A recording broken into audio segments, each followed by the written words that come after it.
Why is rent vesting on the rise? Rent vesting is basically you have some money in your bank account and you decide that I'd rather put that money to buy an investment property for a rental return as opposed to using that money to buy your own property. And that is actually something I've done personally nearly about 17 years ago to kickstart my property portfolio and property goals. So if I share my story, in my mid-20s, I was offered a brand new apartment in Balmain in Sydney for, I think it was a one-bedroom apartment for $550,000. And I was working at a major bank at that point, got a loan to be able to buy that. So I could have bought that for my own self. The second option that I was looking at was buying an investment property out in the western suburbs of Sydney back then, in which the houses were about $190,000. I chose the second option. It does not mean that the first option was not a good option. The reason I chose to rent vest, it's not because of the area, but it's more about the debt level I was carrying. So that property back then in Western Sydney was $180,000. With a 10% deposit, that was $18,000.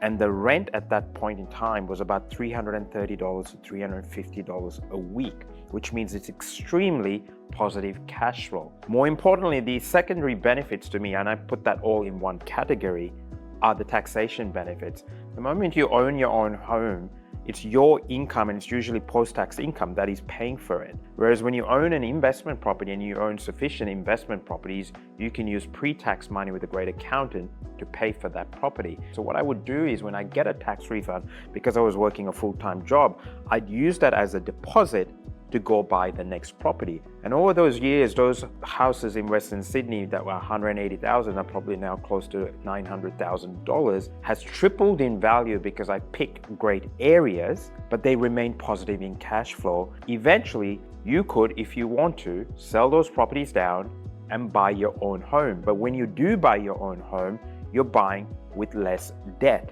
So that's my view, and I think thanks to social media and education, I look at starting DDP 14 years ago where it was not that big, is that more and more people are becoming educated that the culture of having to own your own home does not have to be the only way.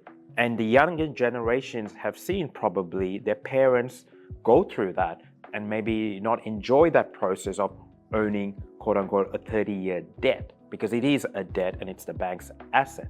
So that's my take on why more and more people are getting into rent vesting. They're becoming more educated that there is another path, and there is another path. For anyone who says, well, that was good for you, Zaki, back then for $180,000 properties in Sydney, that's just not going to happen today. But the only reason I looked at $180,000 properties in Sydney is not because it was Sydney, it's because where I could afford to buy a good land size with great rent in an area that's going to grow. So now running DDP in 2025, we still find properties for our clients for around $200,000 upwards.